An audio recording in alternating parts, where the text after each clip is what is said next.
Good evening. You are tuning in to AWANI Tonight with me, Cynthia Ng. Pakatan finalises seat allocation in Johor, but say they are still open for cooperation. And what to expect as the government mulls to further relax SOPs. That's coming up.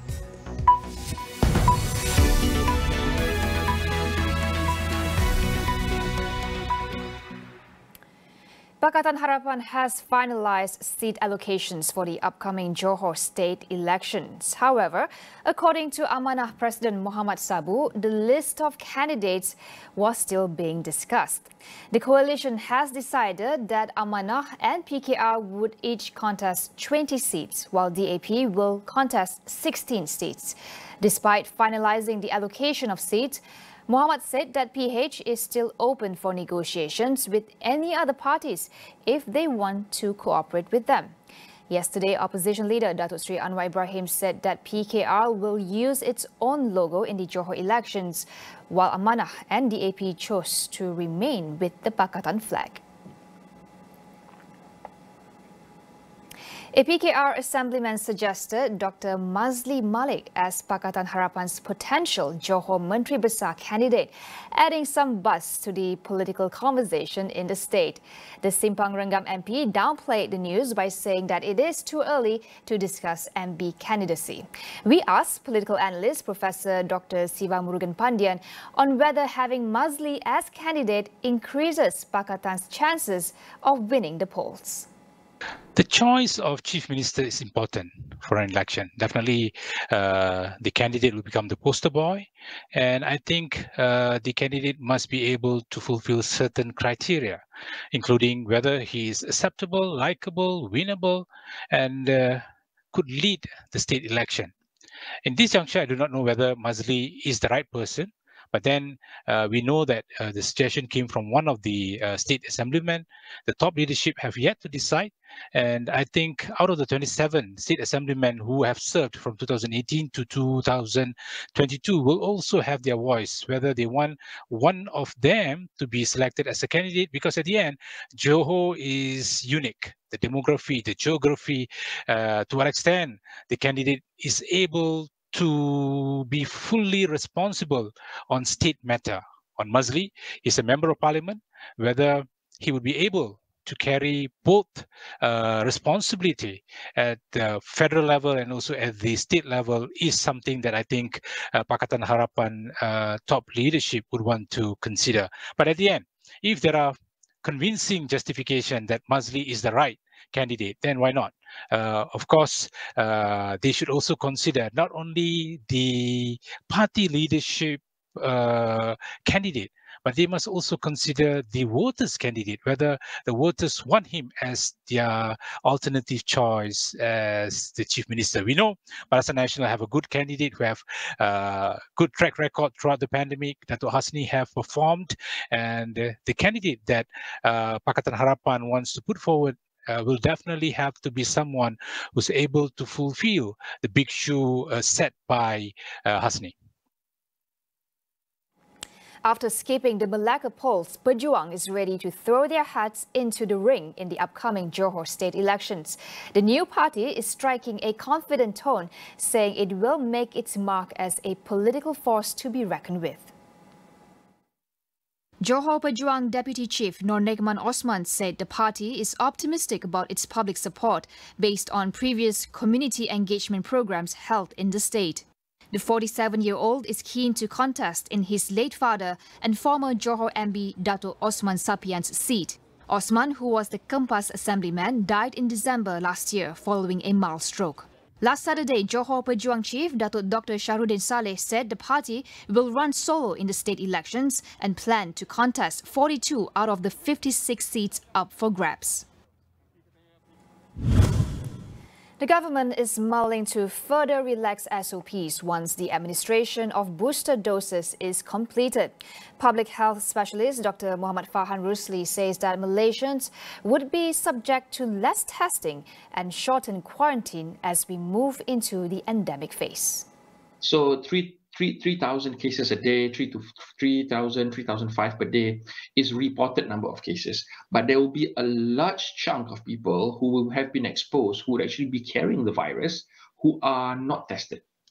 Now, the reason why the situation now and last year is different is because a lot of people who are not tested are actually people who are actually fully vaccinated. So they perhaps do not show any symptoms, and they are not showing any signs of any cough and cold or fever and all this. That's why they don't get themselves vaccinated. And this is something which we have to get ourselves used to, because this is also moving towards the next step of endemicity, where you only get yourself tested if you actually have any symptoms. Dr. Farhan said it is probably time for us to move away from reporting daily COVID-19 cases. We should be looking at the number of cases that's being hospitalized, number of ICU cases, and number of deaths, because this is a clearer indication of how severe cases are actually in the country. Because like I said before, you can give me 50,000 cases. If they are all mild and asymptomatic, I'm not as worried as if the number of cases in hospitals actually shoot up. The number of ventilators that's being needed has actually shoot up. So this is where the message to the public needs to be much more clearer, and you need to actually table it to the public. What are the numbers that we are actually seeing? Despite all this, Dr. Farhan said that mask and physical distancing are here to stay during the endemic phase. Besides that, quarantine may also be waived for COVID-19 close contacts. Perhaps close contacts will no longer need to be quarantined unless they are symptomatic. No longer needed to be tested unless they are symptomatic. So now you're going to just be moving along, and to reduce the disruption for people. Because as you know, if you talk about 3,000 people being positive COVID cases, that is not a burden on the national system. But the 3,000 people will probably have 30,000 or 90,000 close contact. So the 90,000 being needed to quarantine, now that is the difficult thing, right? Because then you have disruptions in the workplace, you have disruptions on the factory floor and all these things. So when you move towards endemicity, now you have to put your faith and your trust into the vaccines that you have always advocated, saying that vaccines are the way out. So vaccines are the way into endemicity, and endemicity is the way of us living with COVID. More in a few minutes. Stay tuned. Semua yang terjadi adalah berita, tetapi tiada siapa yang boleh bawakan yang terkini dan tergempar seperti kami. Dilihat hanya memberi wang tanpa matlamat yang tepat. Dia tidak melakukan apa-apa kesalahan. Untuk mendapatkan jawapan yang bermakna, kita perlu soalan yang tepat. Amat sedih dengan apa yang berlaku ke atas. Tiada ruang untuk berita palsu. Negara kita telah merekodkan kes harian baru sebanyak hanya fakta yang diberikan. Amat penting untuk meneruskan perjuangan negara melawan pandemik ini. Sentiasa memastikan suara anda, suara rakyat didengari. Kenapa? Membawakan apa yang penting di mana sahaja anda berada. Kerana kita hendak putuskan rantaian jangkitan. Belanjawan dan pendekatan bertemakan survival ini secara keseluruhan. Teruskan bersama kami, Astro AWANI.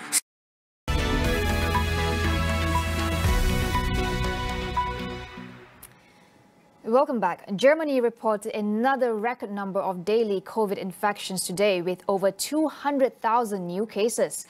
Lawmakers are still debating on whether to impose compulsory vaccination, a proposal that has triggered protests around the country.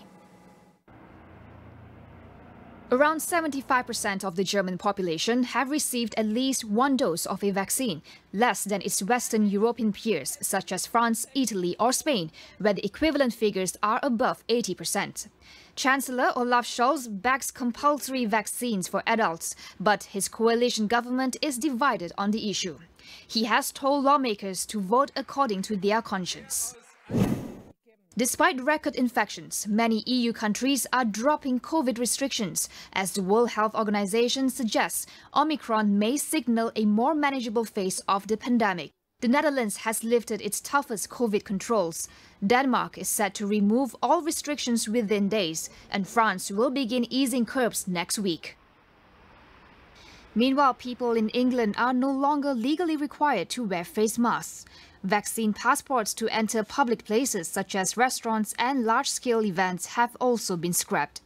The move comes as the UK as a whole recorded over 100,000 new daily COVID cases. Health Minister Sajid Javid credited the country's booster program for allowing restrictions to be lifted. Thailand and Saudi Arabia had agreed to restore full diplomatic relations for the first time in more than 3 decades. Prime Minister Prayut Chan-o-cha, in a visit to the kingdom, expressed regret over a series of cases involving a 50-carat blue diamond that had soured ties. In a joint statement, the two countries agreed to appoint ambassadors in the near future and work on bilateral cooperation. Saudi Airlines, meanwhile, announced that flights to Thailand would resume in May. The Thai government said Saudi Arabia is seeking 8 million skilled workers, including in hotels, healthcare and construction projects, with Thailand indicating it had the human resources to help fill the need. Prayut's meeting with Crown Prince Mohammed Salman in Riyadh was the first by a Thai leader since ties were severed due to a jewellery heist in 1989 and subsequent murder of 3 Saudi diplomats. The United States warned companies to be extremely cautious of doing business in Myanmar, especially when the military is involved.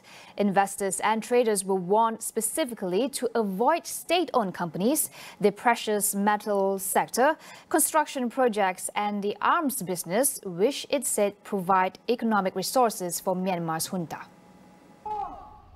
In a statement, the U.S. government said those involved with businesses controlled by Myanmar military run the risk of engaging in conduct that may expose them to significant financial and legal risks, including breaking sanctions and money laundering laws.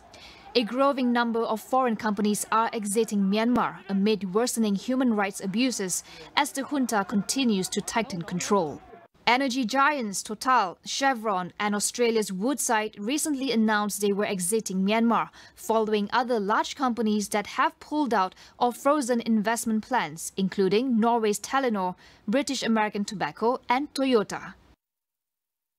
Hong Kong will shorten its 21-day quarantine requirement to 14 days for incoming travellers starting February 5th. The move comes after months of pressure from financial executives and foreign diplomats who said that the 3-week quarantine was eroding the city's competitiveness. Companies also complained of paying high quarantine costs for employees, saying the extreme measures were driving businesses and talents away from Hong Kong. Chief Executive Carrie Lam said the decision to cut quarantine to 2 weeks was made based on the shorter incubation period of the Omicron variant. Hong Kong's COVID-19 caseload rose to 164 on Thursday, the most recorded in a single day since the pandemic began. Can a Sabah-based party go national and challenge the dominant contenders in the peninsula? Tonight on Consider This, we ask Jeff Oy, Penang State Coordinator for Warisan, about recruitment, machinery and alliances. That's coming up. And that is all we have for you on AWANI tonight. Get the latest news updates on COVID-19 and all other related news on Astro, awani.com and Astro AWANI app. I'm Cynthia Ng. Thank you for watching.